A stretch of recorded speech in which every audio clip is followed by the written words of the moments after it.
નમસ્કાર વિદ્યાર્થી મિત્રો, ધોરણ 12 સાયન્સના નવા વિડીયો લેક્ચરની અંદર આપ સર્વશ્રીઓનું હાર્દિક સ્વાગત છે.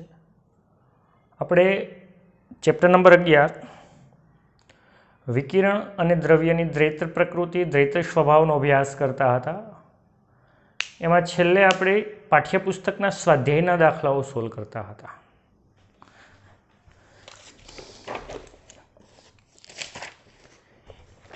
એમાં લાસ્ટની અંદર આપણે એક્ઝામ્પલ નંબર 8 જોયું હતું. હવે જોઈએ એક્ઝામ્પલ નંબર 9 કે એક ધાતુનું કાર્ય વિધેય યાની કે વર્ક ફંક્શન 4.2 ઇલેક્ટ્રોન વોલ્ટ છે. તો શું આ ધાતુ 330 નેનોમીટર તરંગ લંબાઈના આપાત વિકિરણ માટે ફોટો ઇલેક્ટ્રિક ઉત્સર્જન કરશે? પહેલાં તો જે વસ્તુ આપી છે એની નોંધ કરવાની. શું કીધું? એક ધાતુનું વર્ક ફંક્શન આપ્યું, કાર્ય વિધેય વર્ક ફંક્શન 50 કેટલું છે? 4.2 ઇલેક્ટ્રોન વોલ્ટ. આ ધાતુ ઉપર પ્રકાશ આપાત કર્યો જેની તરંગ લંબાઈ 330 નેનોમીટર છે. મીટરમાં 3.3 ગુણ્યા 10⁻7 મીટર. ડાયરેક્ટ લખું કોઈ પ્રોબ્લેમ નહીં ને, કારણ કે -9 + 2 એટલે -7. તો શું આ તરંગ લંબાઈનો વિકિરણ આ ધાતુ ઉપર આપાત થાય તો ઇલેક્ટ્રોનનું ઉત્સર્જન થાય? તો ઇલેક્ટ્રોનના ઉત્સર્જન માટે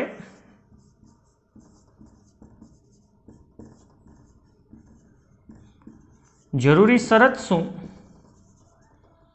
કે જો આપાત ફોટોનની ઉર્જા વર્ક ફંક્શન કરતાં વધારે હોય તો ઇલેક્ટ્રોનનું ઉત્સર્જન થાય. તો આપાત ફોટોનની ઉર્જા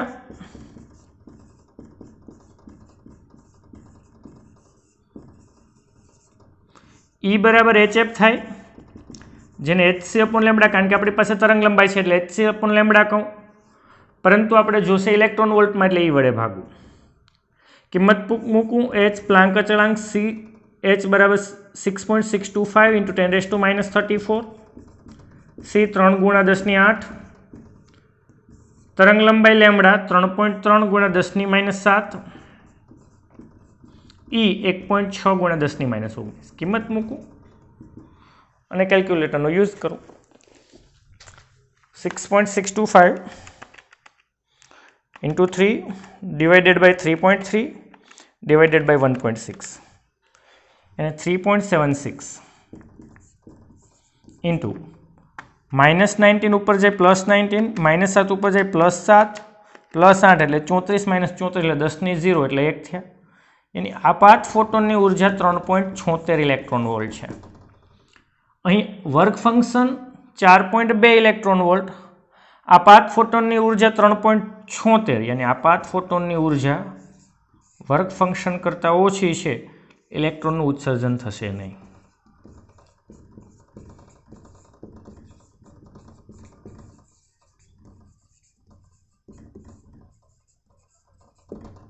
રેડી? નેક્સ્ટ જો એક્ઝામ્પલ નંબર 10. એક ધાતુની સપાટી પર 7.21 × 10⁻14 હર્ટ્ઝ આવૃત્તિનો પ્રકાશ આપાત, તરંગ લંબાઈની આવૃત્તિનો પ્રકાશ આપાત થાય છે.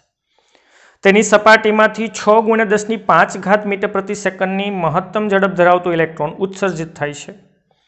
તો ઇલેક્ટ્રોનનું ફોટો ઉત્સર્જન માટે થ્રેશોલ્ડ આવૃત્તિ કેટલી હશે? ઓકે, જે આપ્યું છે એની નોંધ કરું પહેલા.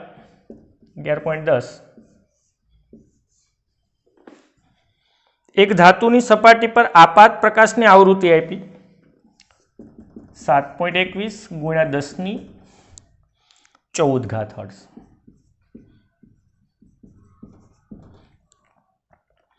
એ જે સપાટી પર આપાત થાય છે એમાંથી ઇલેક્ટ્રોન ઉત્સર્જન થાય. સપોઝ કે કોઈક સપાટી છે એની ઉપર આપાત થાય તો ઇલેક્ટ્રોનનું ઉત્સર્જન થાય. આ ઉત્સર્જિત થતા ઇલેક્ટ્રોનની મહત્તમ ઝડપ V મેક્સિમમ 6 × 10⁵ મીટર પ્રતિ સેકન્ડ છે. તો ઇલેક્ટ્રોનના ફોટો ઉત્સર્જન માટે થ્રેશોલ્ડ આવૃત્તિ કેટલી હોય? એની થ્રેશોલ્ડ આવૃત્તિ મેળવવાની છે. આપણી પાસે આપાત પ્રકાશની આવૃત્તિ છે અને મહત્તમ ઝડપ છે. तो याद करो आइंस्टाइनનું समीकरण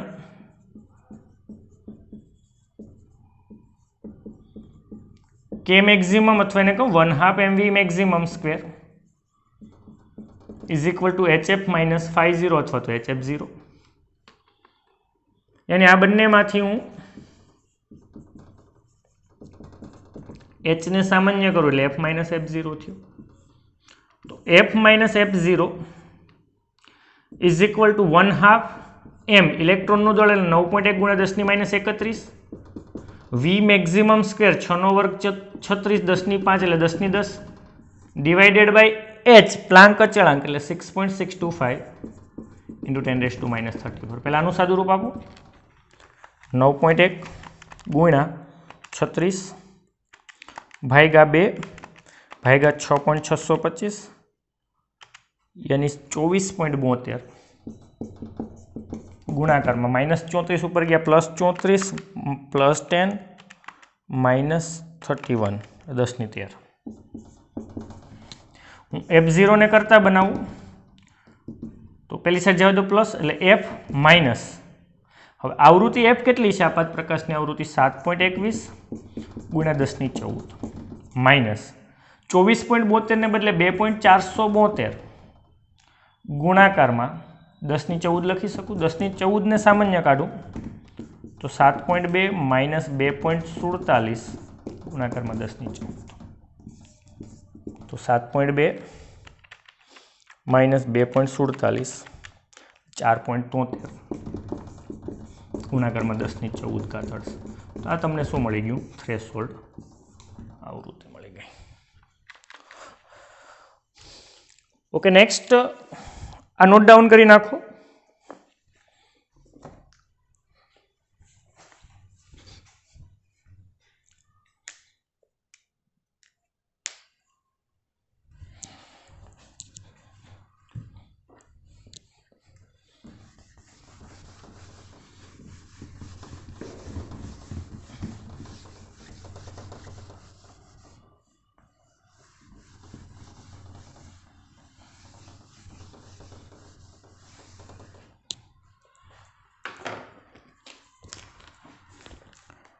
एक्जाम्पल नंबर 11 है कि आर्गन लेसर वडे उत्पन्न थयेल 488 नेनोमीटर प्रकाशनो उपयोग फोटोइलेक्ट्रिक असर में थयो छे। ज्यारे आ वर्णपट रेखानो प्रकाश उत्सर्जक पर आपात थाय त्यारे फोटोइलेक्ट्रॉननु स्टॉपिंग यानी कट ऑफ पोटेंशियल 0.38 वोल्ट है तो उत्सर्जक के जे द्रव्यमांथी बनेल छे एनु कार्य विधेय वर्क फंक्शन मेळववानुं छे। पहला तो आप्युं एनी नोंध करीए। एग्जाम्पल नंबर 11 है कि आर्गन लेसर वडे उत्पन्न थता प्रकाशनी तरंग लंबाई लेम्बडा 488 नेनोमीटर यानी 4.88 गुण્યા 10⁻7 घात मीटर।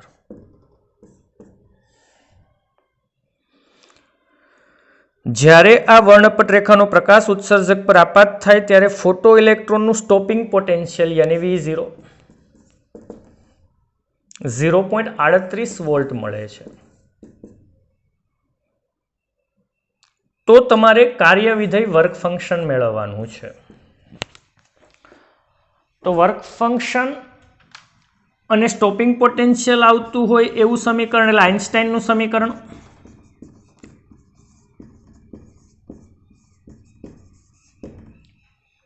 क्यों के मैक्सिमम कहूँ अथवा तेने EV0 बराबर HF माइनस फाई 0 कहूँ यानी वर्क फंक्शन फाई 0 मेळववा करता बनावू आ बाजू आवे प्लस HF जेने HC अपॉन लेम्बडा कारण के आपणी पासे तरंग लंबाई छे पण ए जोशे इलेक्ट्रॉन वोल्ट में એટલે એ વડે ભાગું माइनस EV0 आ बाजू आवे माइनस EV0 यानी H प्लांक अचळांक 6.625 इंटू 10⁻34 C 3 गुण્યા 10⁸ लेम्बडा तरंग लंबाई 4.88 गुण્યા 10⁻7 અને 1.6 गुण્યા 10⁻19 माइनस EV0 यानी 0.38 इलेक्ट्रॉन वोल्ट। કે એનું સાદું રૂપ આપો 6.625 into 3 divided by 4.88 divided by 1.6 2.545 -7 ऊपर जाए +7 -19 ऊपर जाए +19 +8 -34 એટલે 10 ની 0 1 -0.38 તો 2.545 માંથી -0.38 કરું તો 2.165 ઇલેક્ટ્રોન વોલ્ટ એ ધાતુનું વર્ક ફંક્શન. બહુ ઇઝી એક્ઝામ્પલ્સ છે આ ચેપ્ટરના. માત્ર સૂત્રો અને સાદું રૂપમાં ધ્યાન રાખો તો આ ચેપ્ટરના એક્ઝામ્પલ્સના માર્ક્સ તમને રોકડા મળે. નેક્સ્ટ એક્ઝામ્પલ નંબર 12 જો કે 56 વોલ્ટ વિદ્યુત સ્થિતિમાનના તફાવત વડે પ્રવેગિત ઇલેક્ટ્રોન માટે વેગમાન અને દ બ્રોગલી તરંગ લંબાઈ.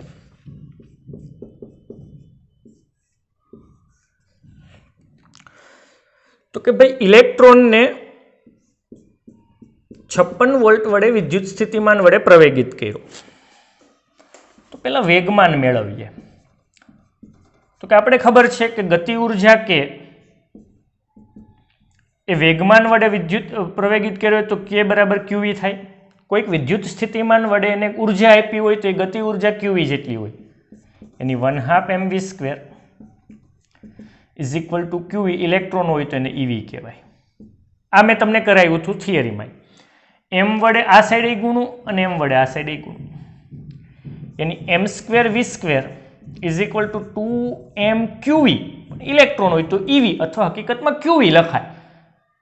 યાની કે આને વેગમાન p² કહું, યાની વેગમાન p બંને બાજુ વર્ગમૂળ લઉં તો √ શું થાય 2mQV અથવા ઇલેક્ટ્રોન હોય તો EV. યાની √2 m એટલે દળ કોનું ઇલેક્ટ્રોનનું 9.1 × 10⁻31 e વિદ્યુત ભાર કોનો 1.6 × 10⁻19 ઇલેક્ટ્રોનનો અને વિદ્યુત સ્થિતિમાન કેટલું 56. ઓકે, કેલ્ક્યુલેશનનો યુઝ કરું 2 × 9.1 × 1.6 × 56 યાની 1630. ડાયરેક્ટ જો વર્ગમૂળ નહીં લેવાનું, અહીંયા ખાસ ધ્યાન રાખવાનું, ગુણાકાર -19 -31 એટલે 31 + 19 એટલે -50 થયું. ઓકે, અહીંયા વાંધો નહીં, બેકી સંખ્યા છે એટલે ડાયરેક્ટ લઈ લો વર્ગમૂળ, કારણ કે બેકી ન હોય તો એને બેકી ફેરવવા પડશે. અહીંયા છે એટલે વાંધો નહીં. એની 40.38 ગુણાકારમાં 10⁻25 અથવા 4.038 ગુણ્યા 10 વડે ભાગ્યા 10 વડે ગુણ્યા 10⁻24 કિલોગ્રામ મીટર પ્રતિ સેકન્ડ. તો આ વેગમાન મળી ગયું. યાની કે હવે ડાયરેક્ટ વેગમાનનું સૂત્ર ડાયરેક્ટ યાદ રાખશું, √2mQV. વિદ્યુત સ્થિતિમાન વડે આવે તો QV અને ખાલી ગતિ ઉર્જા હોય તો √2mK. હજી તરંગ લંબાઈ દ બ્રોગલી તરંગ લંબાઈ મેળવવાની બાકી છે. તો દ બ્રોગલી તરંગ લંબાઈનું સૂત્ર આપણી પાસે 3-4 સૂત્ર છે. લેમડા બરાબર h/mv, h/√2mQV, √2mK, 3mKBT. પણ અહીંયા આપણી પાસે વેગમાન આવી જ ગયું છે, મળી જ ગયું છે, તો ડાયરેક્ટ એ જ મૂકી દઈશું. પ્લાન્ક અચળાંક 6.625 × 10⁻34 પણ વેગમાન 4.038 × 10⁻24 6.625 ડિવાઇડેડ બાય 4.038 1.64 -24 ઉપર ગયા +24 એટલે 10⁻10 મીટર. 10⁻10 ને એંગસ્ટ્રોમ નહીં કહેવાય ને, એટલે 1.64 એંગસ્ટ્રોમ એ દ બ્રોગલી તરંગ લંબાઈ. ઓકે, નોટ ડાઉન કરી નાખજો.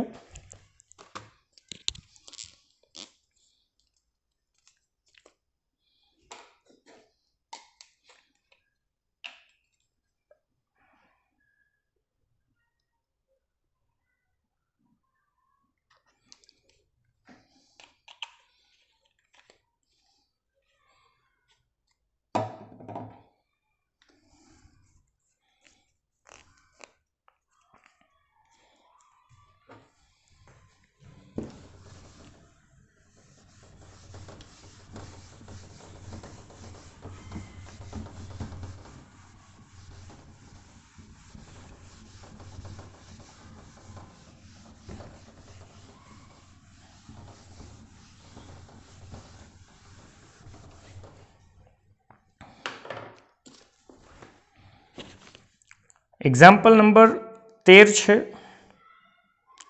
120 ઇલેક્ટ્રોન વોલ્ટ જેટલી ગતિ ઉર્જા ધરાવતા ઇલેક્ટ્રોનનું વેગમાન, ઝડપ અને દબરોગલી. જો આના જેવું જ છે. અહીંયા શું આપી? ગતિ ઉર્જા આપી. આ હોમવર્ક કરજો 11.13. હું એક વખત કહી દઉં, અહીંયા તમને ગતિ ઉર્જા કે આપી દીધી, તો વેગમાન p નું સૂત્ર હમણાં જ કીધું તો √2m કે થયા કે નહીં? વેગમાન મળી ગયું √2m કે પ્રમાણે સાદું રૂપ આપીને. તો વેગ મેળવવું હોય તો દળને છેદમાં જવા દો તો વેગ મળી જાય. અને દબરોગલી તરંગ લંબાઈ h/p ઉપરથી દબરોગલી તરંગ લંબાઈ. તો 11.13 હોમવર્ક કરીને મને મોકલવાનું છે. 11.14 જો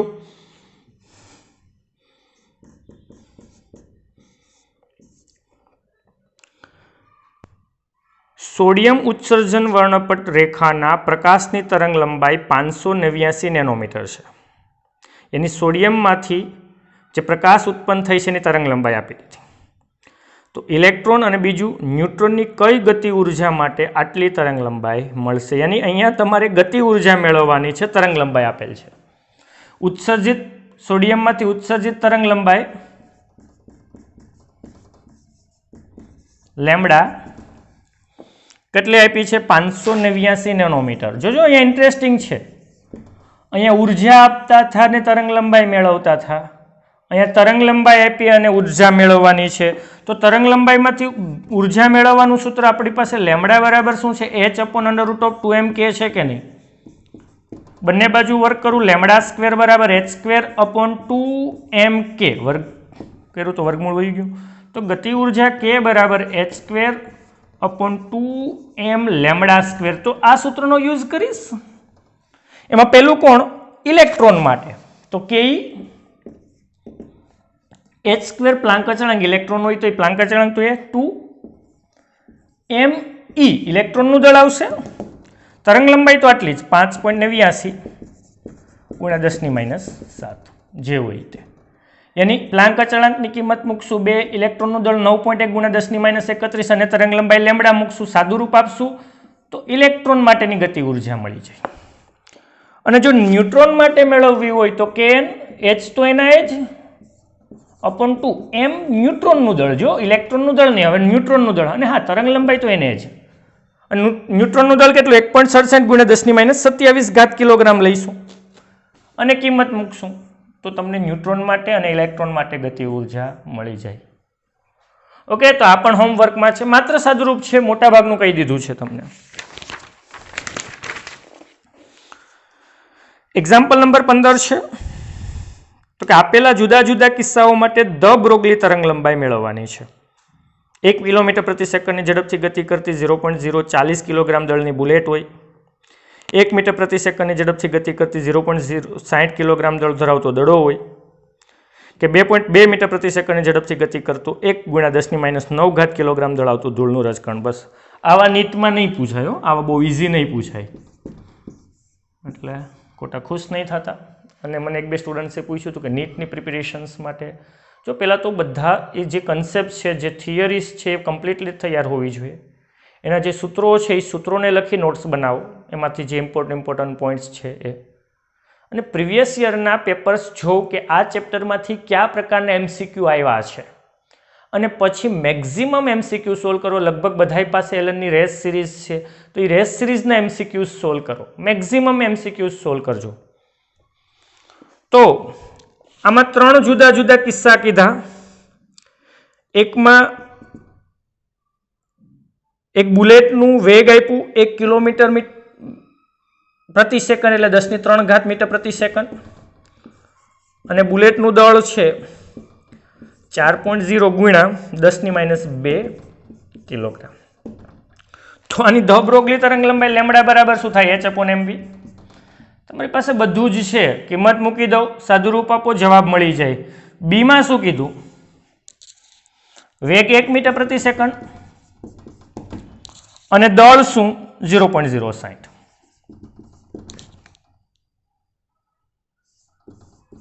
यानी 6.0 × 10⁻². તો આની અંદર આ જ લેમ્ડા બરાબર h/mv અને ત્રીજામાં વેગ 2.2 અને દળ 10⁻9, તો લેમ્ડા બરાબર h/mv. તો તમે કિંમત મૂકશો, સાદુરૂપ આપશો, તમને જવાબ મળી જશે. તો મેક્સિમમ આ ચેપ્ટરની અંદર જે પણ એક્ઝામ્પલ્સ છે એ માત્ર ને માત્ર સાદુરૂપ છે, કારણ કે સૂત્ર અમુક કોમન્સ છે એ જ સૂત્રનો યુઝ આવે. આપાત ફોટોનની ઉર્જા તો HF, આઇન્સ્ટાઇન સમીકરણ 1/2 mv મેક્સિમમ સ્ક્વેર બરાબર HF માઇનસ 50, અથવા કે મેક્સિમમ બરાબર HF માઇનસ 50, ઘણીવાર EV0 બરાબર HF માઇનસ 50. આનો યુઝ આવ્યો. પાવરવાળો આવ્યો ઉર્જાના છેદમાં સમય, અને વિકિરણની ઉર્જા એટલે NHF અપોન T લેતા. તીવ્રતાવાળો આવ્યો I બરાબર E upon AT, NHC upon lambda AT. તો બધા 8 થી 10 સૂત્રની અંદર બધા જ એક્ઝામ્પલ્સ આવી જશે. તો હા, એક લેક્ચર્સ આ ચેપ્ટરનું બાકી છે, એ આના પછીના લેક્ચરમાં કમ્પ્લીટ કરીને આપણે નવું ચેપ્ટર સ્ટાર્ટ કરી દઈશું.